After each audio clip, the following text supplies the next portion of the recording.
I use Bitcoin to buy properties. Wow. Properties to buy back Bitcoin.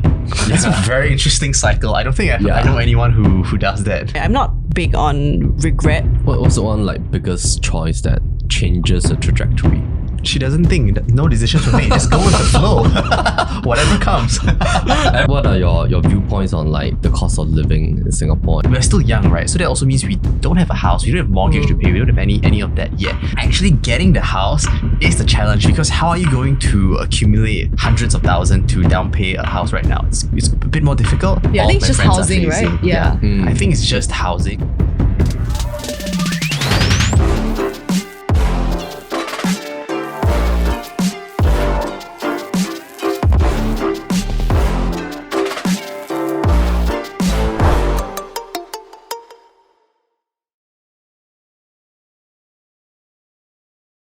When you guys go out on the streets now, like do people like come to you and like say, hey, I saw your video and stuff like? Oh yeah, sometimes. Once in a while. Yeah. Okay. And how do your friends like view this career now? Like Actually, not much has changed. Yeah, they're just like. when you go for dinners or like gathering, do they like keep asking about finance stuff? For me, they just keep asking me about credit cards. Everywhere I go now, just Sarah, which credit card should I sign up for? Which credit card? And they will like ask me to show them. Yeah. Mostly for me, it's mostly people asking for credit cards. Okay. About credit cards now. Yeah. Right. For me, not so much. My friends still treat me almost exactly the same. I still fumble around the same things, and I'm very bad with time, so they still treat me like that. Always sending me early reminders. Like nothing much has changed. Okay. So it's fun, yeah.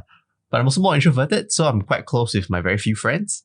But I don't really get to meet too many new people. Yeah. Right. Oh yeah, more extroverted. Yeah, she's very extroverted. Okay, so let's talk a little bit about credit cards. Like, what are the key strategies for credit cards? So usually I'll ask people to decide if they're looking for miles or cashback. So you gotta all into one, right? You gotta choose. And for me, I chose miles because I like traveling, and I find that it's more value for money. But it really depends on your spending habits as well. So for me, I chose miles, but mostly because of my lifestyle.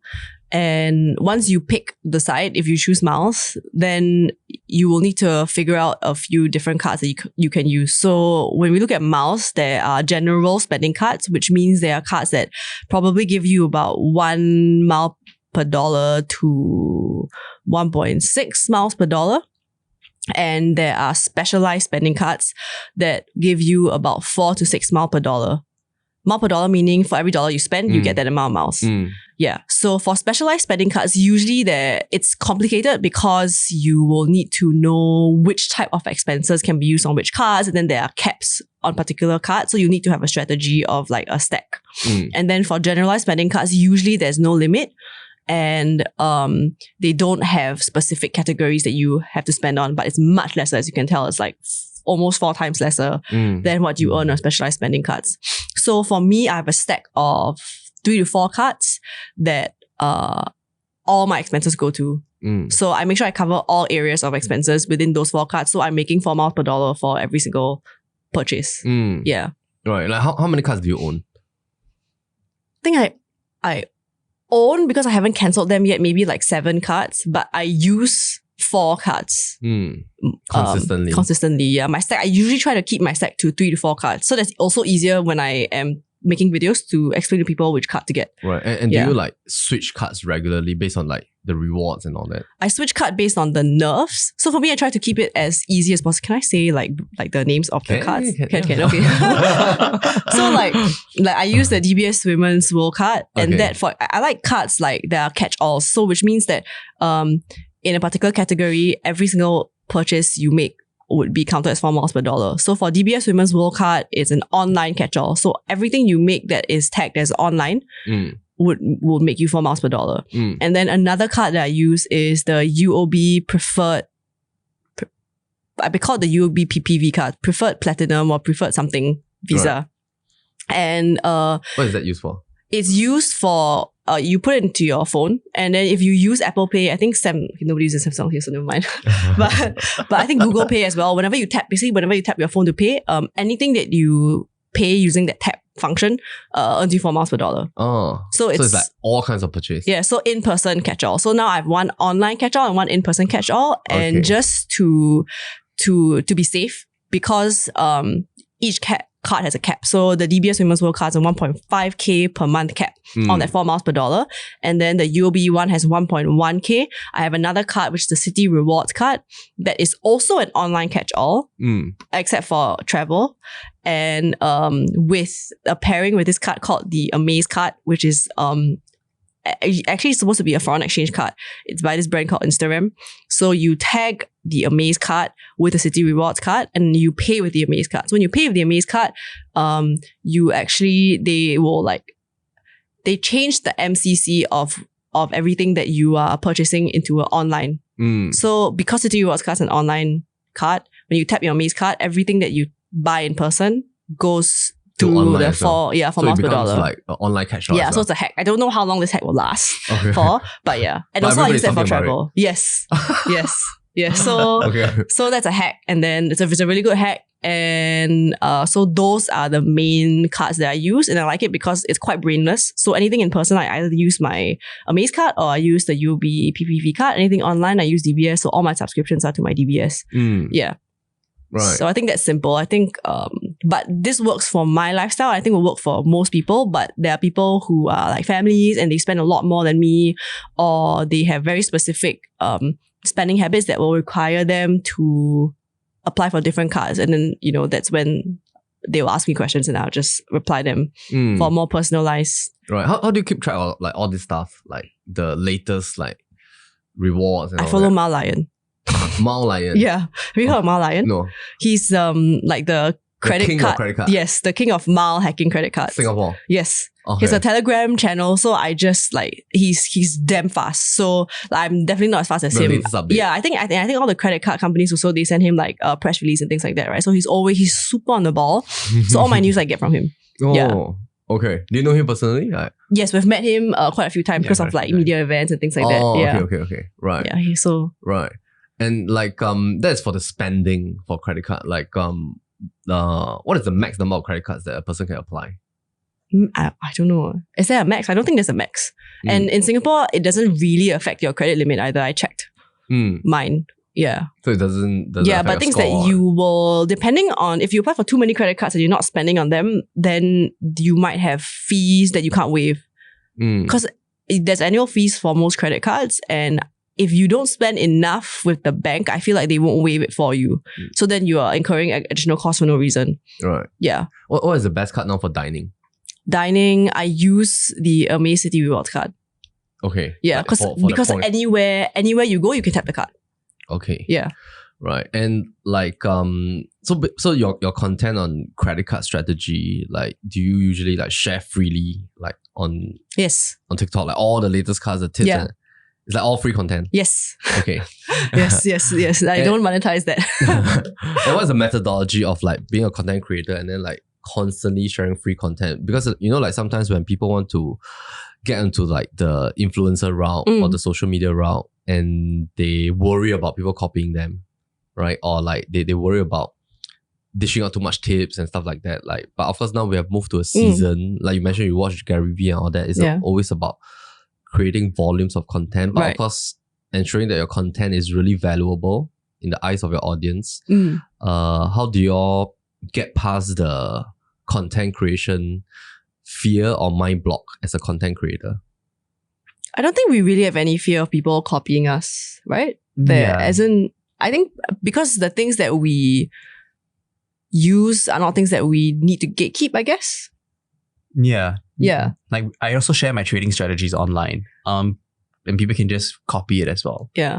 For investing and trading, like that's how people scam. That's how like big YouTubers and stuff scam, right? They want more people to watch and they want people to buy in, and then they I guess. As in hype up, is it? Or what? Yeah. That's not what we do. But I guess for like that genre of content, people aren't afraid to gatekeep. Yeah, but I guess we genuinely enjoy creating content as well. Yeah. So like the idea of gatekeeping content also just doesn't sit right with what we like to do. Because then we wouldn't be content creators. We and ours we are posting about our journey, right? Yeah. So we are trying to document our journey and we want to share that with people. And we also want them to be able to like do it with us and like not really learn from us, but like be inspired to also Like start something. correct. Yeah. Start not really start something, but start on their financial journey. Because a lot of Aaron's friends are, I guess, good with money, but there are some of my friends can be quite bad with money, with credit card debt and things like that. So I think it's very important for people to have a resource to go to. Not that we are the best resource, because ours is just our experience, right? But it will encourage them to start and search for, like, read books and maybe ask people about things. Yeah. Right. Do you guys talk about debt management? We touch on it a little bit, but not too much because we don't have debt. Yeah. Aside from like the house now, but we don't have high interest debt.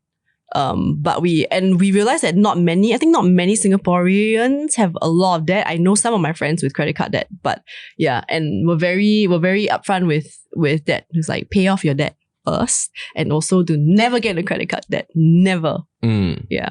So in my credit card videos, I always talk about it as well. I'm like, if you're someone that, I think signing up for a credit card is one of the best things you can do when you start work. But if you're someone that has no self-control, don't sign up for a credit card. It's not worth it. Right. Yeah. Right. What are your experience? What are some of the case studies you have seen before?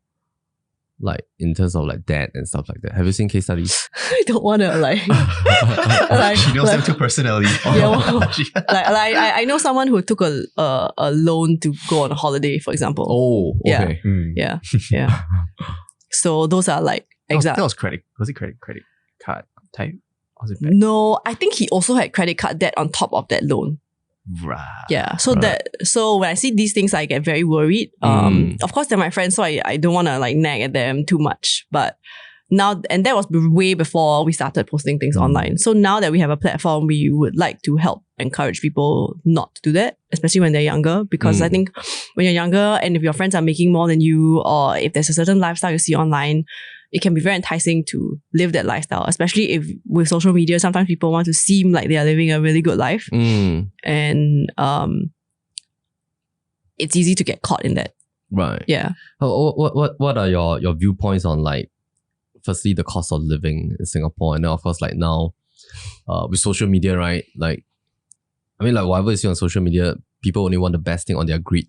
And and then sometimes, like, if you don't think or look deeper, or like if you go into like a more formal mode, then you might just want to match up, right? Yes. And then you might overspend and stuff. Like, what's your viewpoint on, firstly, the cost of living in Singapore for young people now, young professionals, 20 plus 30? It's getting quite hard, especially like for Aaron's friends a bit younger than him as well. What are you guys seeing on the ground? To be honest, day to day, we can probably get by.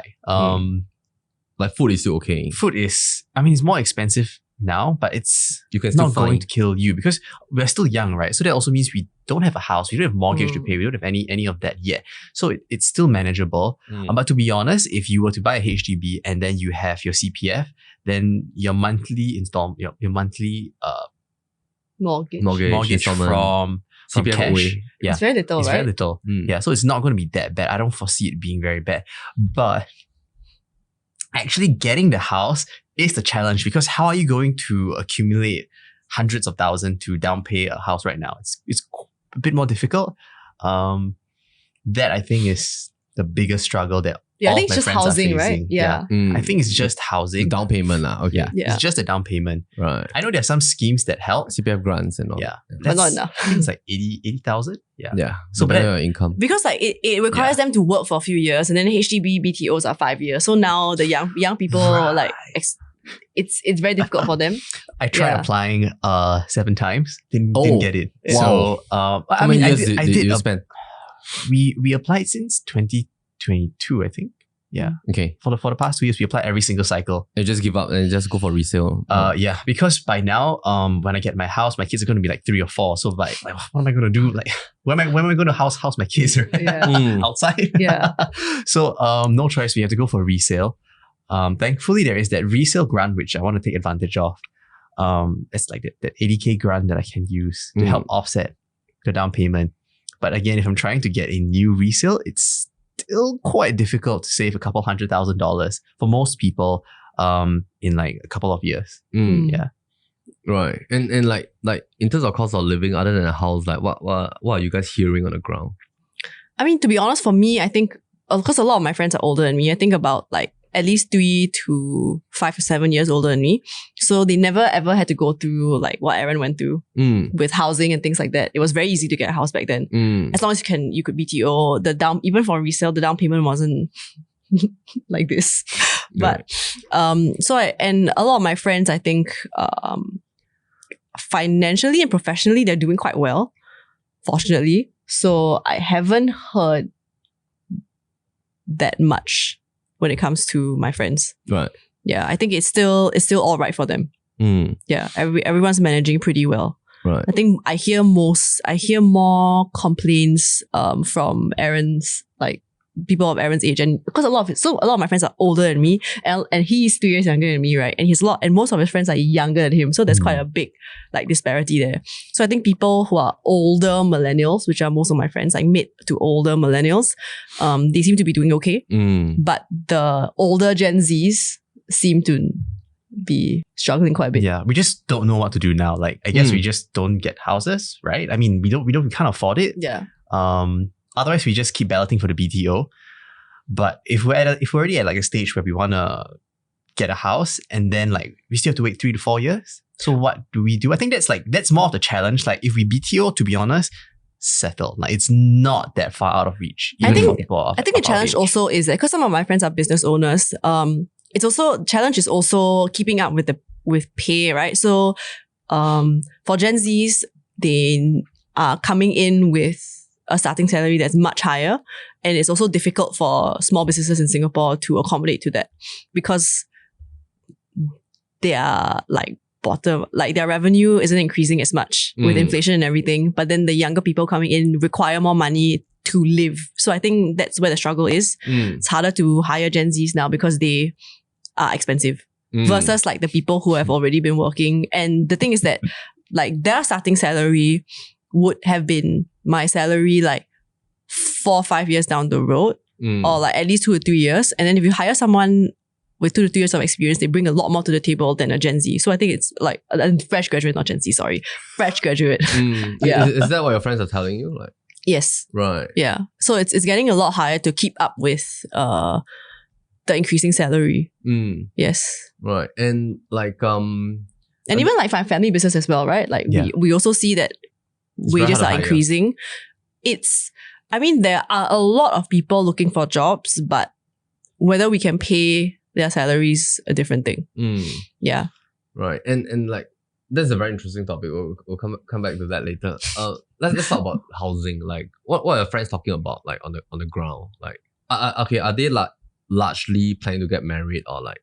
Yes. So I think most of my friends are similar to me. They're planning to get married and they are just trying to find a place to stay. So those of us who managed to get a BTO, they're totally fine. They're okay with it. They just have to wait. But there are a few of us who just cannot seem to get that BTO. But it's also a little partially our fault, where we're trying to apply to places where there's a lot of competition, like Kallang, Dakota. So it's understandable that I didn't get it as well. But I think for those people who want these locations and try to BTO for it, you can't get it, then now you're caught in a bind, especially people around my age. Because those of us who don't have it, do we wait 4 years? We apply for the next BTO coming out. I just know someone who applied for the one in June. But then do we wait 4 years after that to get our place? Because we're going to get married next year, getting married this year. So what do we do in between that time? Yeah. And for those of us who want kids, then do we have kids or do we not have kids? Or do we have kids at our parents' place? Or do we rent the place first? And then if we start renting, then does it come from our CPF? That comes from cash as well. So that makes it very difficult. And then you're cash strapped, you can't save. Then if you can't save, you can't pay down payment for the BTO. And these are the thoughts that I guess some of it just comes through. And so we're all just very confused, I guess. When it comes to real estate, we're just, what do we do now? You're fresh grad, you're coming out. Let's say your salary about maybe like 4 or 5 around there, 3 to 5. Depending, like small business owners and stuff. Her time was like 3. No, my time was 2.5. Mine was 2.3. I know friends who graduated with me whose first like starting salary, this is like during probation, was 1.9. This was with a degree. Which year was that? 2016? My time was 2.2, 2.3. It's like, or maybe I think it's only in recent years that it increased. Yes, it Yeah. only in recent years it increased. Recent, And like, also, I last think it 5. depends on the industry, right? Physio, the pay will be more. Our study comms, so like in marketing agencies, is very low. Right. But even then, it's still like below the median income. So like the median income that we were looking at was about, I think it's $5,000. In Singapore, it's about 5,000. Yeah, but if you're a fresh grad, of course you'll be below Right. median So income, it's right? so it's below. So if you're earning that amount, how do you save up? Like maybe like Yeah. 100K? I think that's Plus reasonable. renovation, all that kind of stuff. Yeah. So like So what are your friends doing? Like, do they go for resale? Do they bite the bullet, go for BTO? just go for BTO, I guess. I think that's all that we can do unless you figure out do more side hustles, work harder. Resale, you guys are going for resale. Yeah, but that's Do majority of your friends prefer resale or BTO? BTO because that's all they can afford. Oh, Yeah, okay. it's a fresh grad unless you Yeah. have money from somewhere Oh, else. If Aaron's not, lucky that's also all. because his fiance is a doctor. Okay. Yeah, so we do have that stability there. Yeah. So yeah, I think most of my friends around my age right now are just having to go for BTO. Yeah. Okay. And these And are for wait. like Yeah. Like, how about fresh grads. older resale that are cheaper? Then with the grant. I think a lot of people are worried about the resellability of it Oh, and okay. like So they the prefer something depreciation. new. yeah. Right. Because we don't really know what's going to happen in the future, and we might move and things like that. But how's the resellability going to be like? Yeah. Right. Yeah. Okay. What is the viewpoint of somebody that's like late 20s, right? Like you and your friends, and do you all intend to live in a HDB forever, or you intend that this is just like a 5-year thing, like, and then you will sell, go to a condo? Most of my friends are okay with living in a HDB.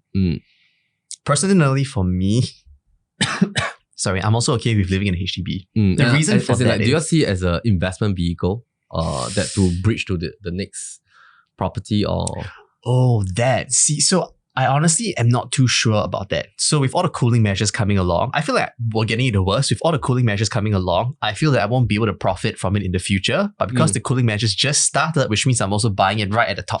Right. So the cooling measures work. I do expect price to stagnate, flatline, or go down. So I don't really see it as a good potential investment just based on that. it's But just again, I think purely about as a home first, lah. yes, Okay, just a home. just to get married, have kids, and yeah. right, which is the intent of a Yeah. HDB apartment, right, in the first place. Yeah. And like so like all these like tensions on the ground, like people are really worried about their housing and stuff like that. I guess so. I think that's the main thing that people are like afraid of, I guess. But I can also see it for some of my friends that they have just given up. And so, you know what? I'm just gonna just spend my money and just live the life how I want because it's Okay. unreachable. I'm And just still gonna, with parents. yeah, I mean, it's unreachable. So I'll just keep trying my BTO at the location that I want. Maybe I'll get it when I'm 30, 40. I don't know, but they don't want to struggle that much. Yeah. So live life the way they want. And resale HDB properties are still going up, like on a quarter-to-quarter basis. And sometimes there's COV and all that kind of stuff, lah. Right. And In your opinion, do you think like the cooling measures are going to be enough to at least hold prices steady in the next year? yeah, Maybe 2 years. That's a good question. There are two sets of cooling measures. The 15 rounds are primarily for private properties. Right. Yeah, but HDB has its own set of cooling measures technically, lah. So for example, like the recent ones that they come with the standard, plus, and prime. That is like sort of like a stealth cooling measure. Yeah. Yeah, to remove the lottery effect. And this would probably allow us to see the effect maybe 14 years later. Oh. Yeah.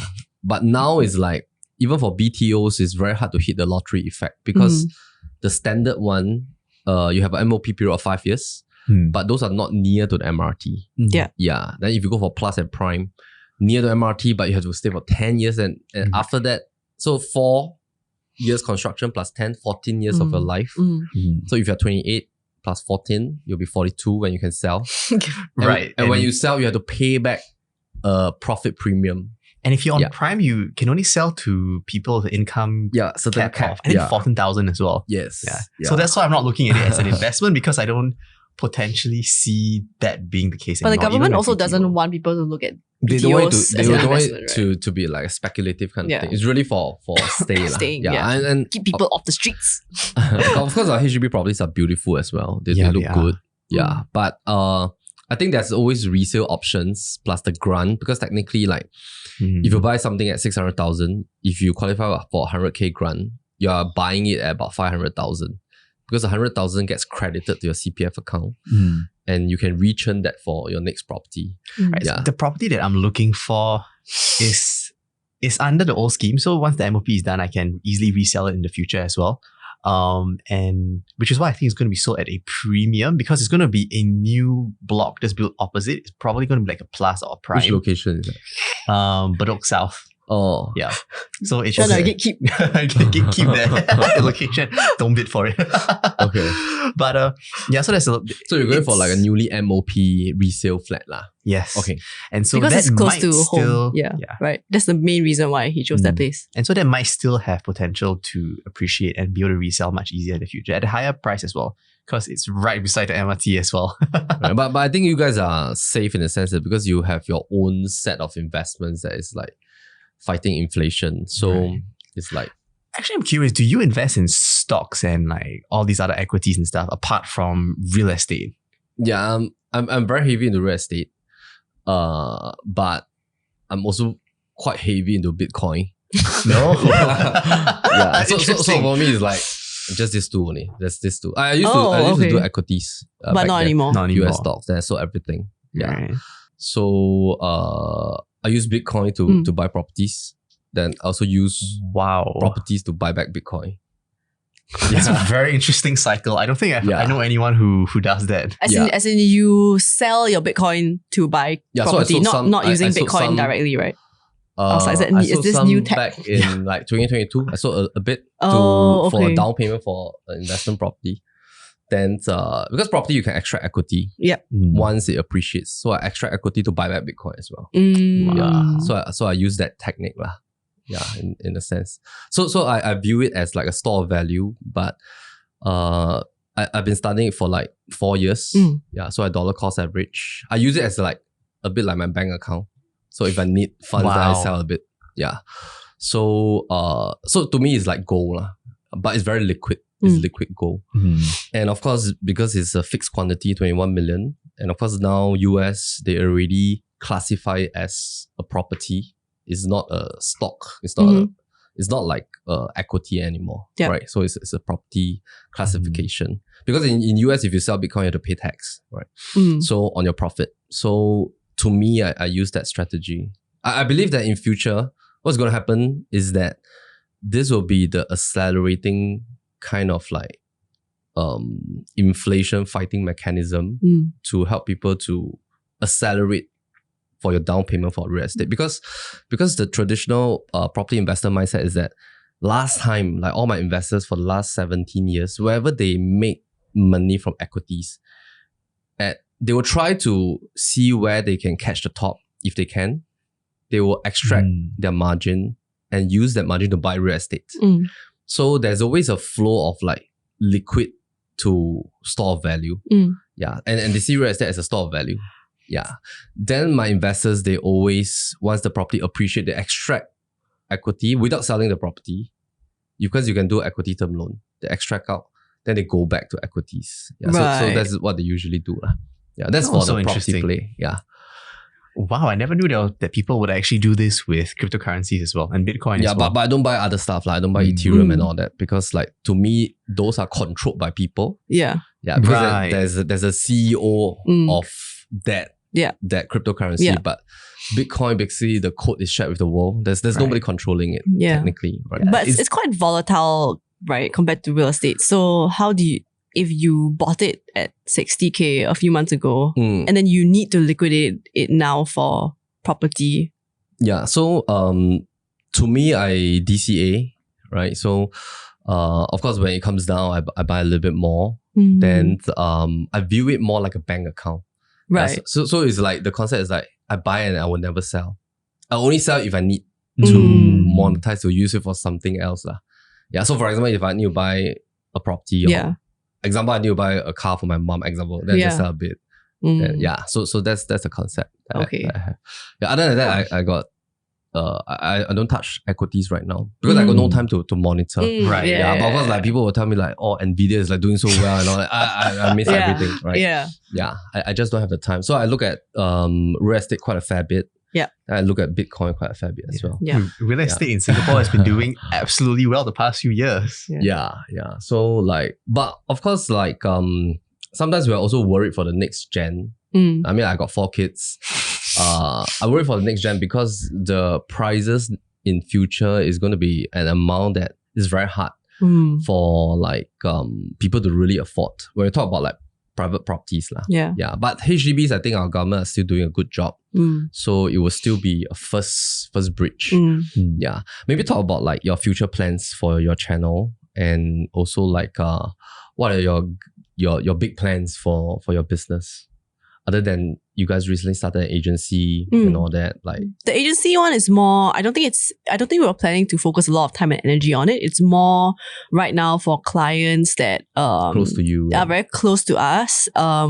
We don't really market this. We don't really take in new clients. It's more for consistent income for us. So we're only doing it for these few clients, and it's not something that we plan to build an agency. For us, we plan to build our business more on the content creation side, building our own brand. Expanding our monetization streams. So I think something that we are really looking into this year would be, okay, we were supposed to look into it this year, but it's a little bit, we have been procrastinating because there were a lot of new opportunities this year as well. So like we keep hopping onto them. Digital products. Digital products, okay. Yeah, so like example. So because we started our e-commerce business, right, and we realized that physical products, selling things online is a really good way to make money because there's no overheads. When it comes to a physical store, for example. But selling physical products still requires inventory, logistics. Yeah, the logistics. Oh, it's so annoying. So like an e-store for digital products? Yes. Okay. So, I mean like a brick and mortar store for physical products to us was the worst, and we would never have tried something like that because we don't have the capital. So we managed to do physical products online, which was interesting and easier to start with, especially if you don't have like a following online. And then now with digital products, selling digital products online is the next thing that we're really interested in exploring. Your own brand and like... Yeah. So for us, I think because we're in the finance space, digital products can be quite sensitive. Yeah. You know what I mean? Like, yeah. So right now what I'm looking at, which is something that I've been very interested in for a long time, is Notion templates. Notion templates. Yeah. Oh, okay, Yeah. So I'm like a big, and both of us are, but me a little bit more big Notion nerds. Right. Our whole organization uses Notion. Oh, wow. We just had like a wiki Notion hackathon. Oh, fun. Just so to like cool. SOP everything. Oh my god, that's great. Our very first channel wasn't the Weeblings. Oh, what's that? Notion something. It's a productivity YouTube channel. Oh, okay. I saw a bit. I was scrolling your channel on YouTube. Yeah, but some productivity stuff. No. Actually, it's a completely different channel that no one knows about. Oh, okay. That doesn't have our face on it either. Oh, okay. Because we were actually very camera shy. We never wanted to show our face. Right. So our very first channel was the Faceless YouTube channel that was talking about productivity tools. Yeah. It's just like voiceover, mouse clicks and stuff. Mouse clicks and also a lot of stock videos. Yeah. This was before AI was a thing, so there was no AI to like find stock videos. So or teaching generate. about Notion stuff. Like. Different productivity tools, because we're a big like productivity nerds, right? Notion's our favorite tool, or my favorite tool. Aaron like fluctuates sometimes, but like not loyal. But it's our favorite tool, but we enjoy like productivity tools in general. So there are a lot more like Tick, Notion Calendar, used to be Cron. Talked about Margin Note, Obsidian. Yeah, Obsidian, Craft. So we enjoy the tools, but we also enjoy the mindset part about productivity. So we combine both. Yeah, like things like time tracking or time blocking, things like creating systems in your productivity system. Right. Or like creating a productivity system so that you work more efficiently. Things like that were things that we wanted to talk about. We created a few videos. Some of them did quite well, especially his Obsidian video. Yeah, but we stopped because we started the e-commerce business, and then we started Weeblings. So that channel was a little bit difficult as well. It took up a lot of time because creating long form video without your face is very difficult. Yeah, because we need to make it interesting, and without a face, it's so difficult to like find so many stock footage. Right. Yeah. Right. So that's so when we your started. first like product probably will be templates. Yes, templates and for him indicators. Yeah. So for me, it will be Notion templates but related to finance. So things like tracking my finances, I do at Notion. Trading journal, yes, that's already out. Trading journal, financial planning for the year. So like budgeting for the year. Yeah. Those are templates that I use myself, and then I just clean them up and make them more user friendly. And then we're trying to sell them as well. Right. Yeah. My dream from years ago was just to make money selling Notion templates. If I could just spend every day of my life creating different Notion templates and selling them and making money from them, that would be my retirement job. Right. Yeah. Then how was this transition happening? Like from a faceless like content to like now you're okay with like your face or the content? Our TikTok was supposed to be faceless as well, by the way. Scroll all the way down to our first, I think like 9 videos. There's no face. Like maybe 3. No, what was that? How did this change came about? Then now like you guys are doing speaking engagement, like hosting and like... Okay, so we came up with the $1 million journey for TikTok because we started posting like random TikTok videos and I'm like, oh, this is quite fun and relatively simple compared to long form faceless videos. So we're like, okay, let's do short form faceless videos, and TikTok videos are a lot more like authentic in the sense that you can less production value, right? You can take a video of your screen and then you can just use your fingers to point and people still enjoy that kind of content. So we're like, okay, it's much easier to create a faceless channel on TikTok. So let's do a $1 million journey on TikTok, but it'll be faceless. But because people will end up clicking onto our profile to see like what this profile is about, I wanted to have a pinned video at the top with our face. So that video will be the only video with our face to explain what the channel is about, and everything else will be faceless. Right. Oh, that was the original plan. That's the original plan. Okay. So we recorded that one video explaining that we are on a journey to $1 million, and follow our channel because we're going to talk about like entrepreneurship, side hustle, investing, trading, productivity. And then we posted that thinking that no one would see it. But that was the video that went viral. And so we were like, we gotta show our faces. I guess we gotta show our faces because like with social media, you just gotta ride that wave, right? Right. So right. I think the first video got us, I don't know, our first like 4,000 something. I still remember when we posted a video and it started going viral at night, and then I was so scared because I didn't want my face to be out there. I was telling Sarah, we should delete it. We gotta delete it. We don't want it to go viral. yeah. We almost deleted that video. Oh my goodness. Yeah, but thankfully we didn't. Yeah, but thankfully we didn't. Yeah. Okay. Yeah. And that's from that one video it started the whole journey. Yes, it started like we were just like, you know what? Even though we're shy, these like 4,000 or 10,000 people already saw our faces anyway, so we might as well just keep doing it. Right. Yeah. Right. Awesome. Like what advice would you have for like young creators?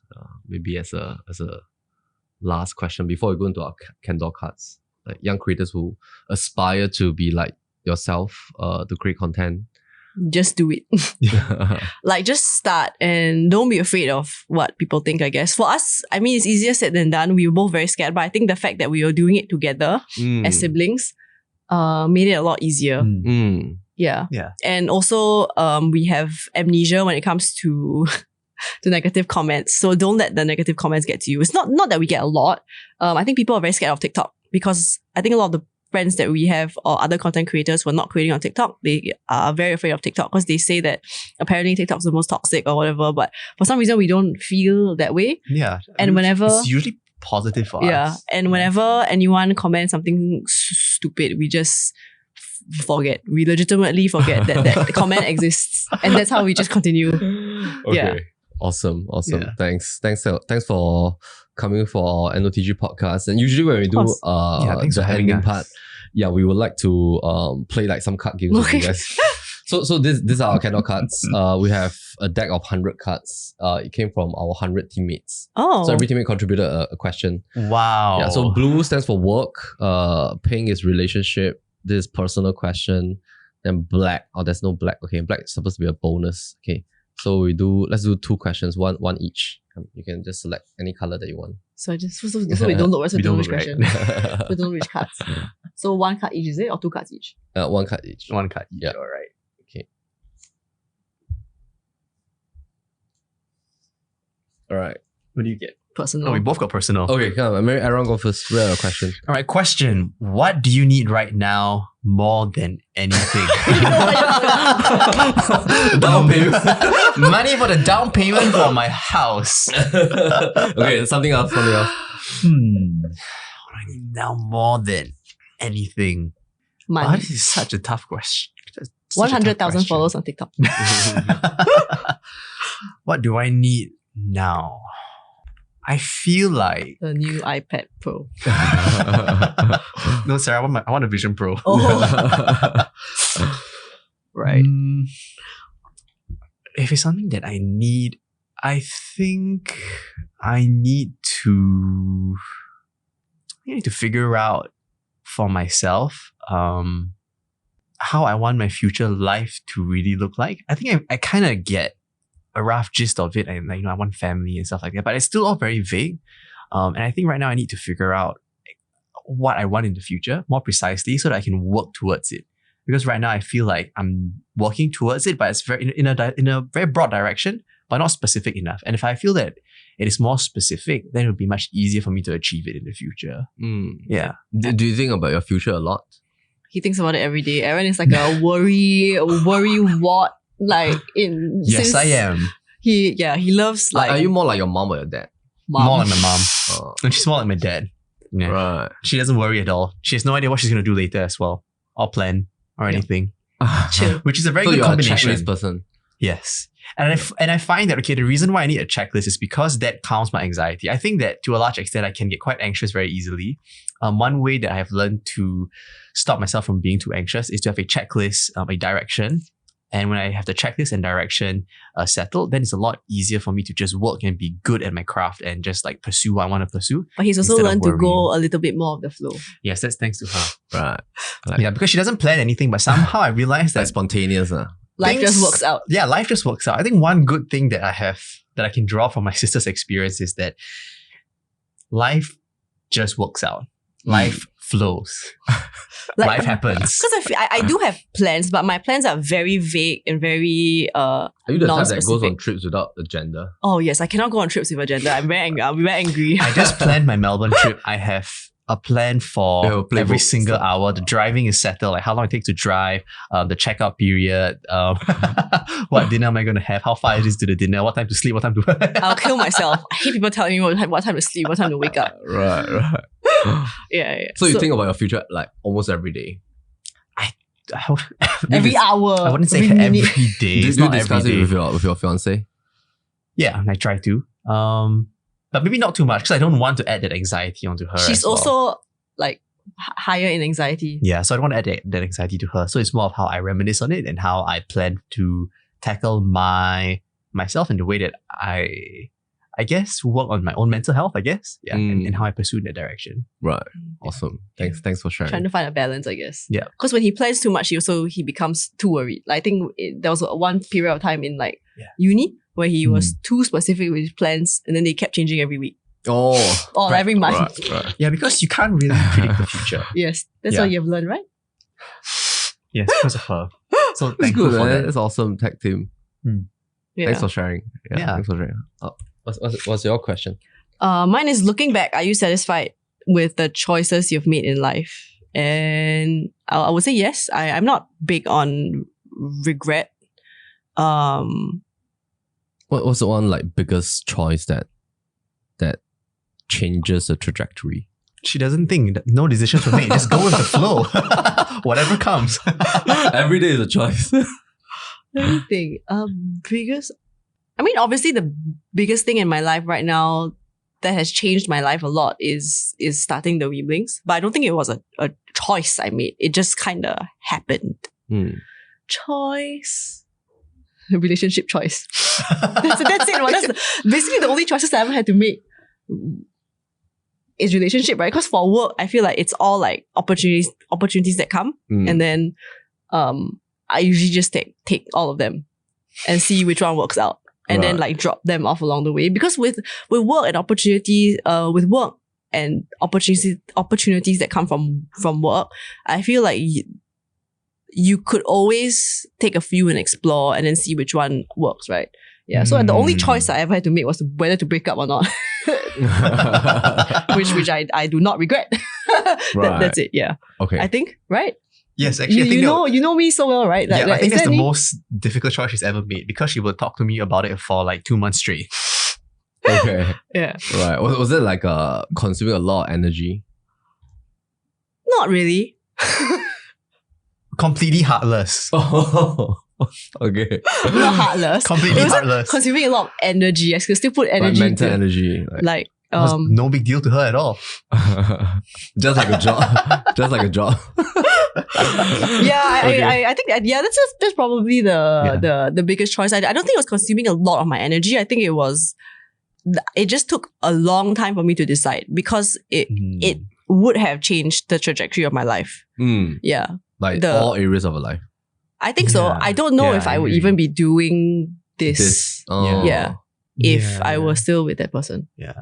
Right. I think it goes both ways as well. Yeah. I think that would have been like my most defining decision in my life as well. Yeah. Choosing partner. Yeah. Yeah. So I guess we're lucky maybe that we never had to make difficult choices or we haven't had to make difficult choices yet. Aside from like relationships. Right. Yeah. Awesome. Great. Thank you so much. Thanks for coming. Yeah, on thanks this for having podcast. us. This is great having this conversation. Yeah, thanks for having us. Yeah, thanks for it was so having us. fun. I have fun. This yeah. is Yeah, such this a was- nice this was very fun. studio as It's well. very chill. Yeah. Great, Yeah. great. I think our audiences learn so much. Even like I think our crew here learn so much as well. Yeah. Thank you. Thanks for the generosity to share. And course. I think you guys are inspiring a lot of young people. Yeah. Thank you. Young adults. I hope so. Content Yeah. creators. Yeah. I think it's awesome.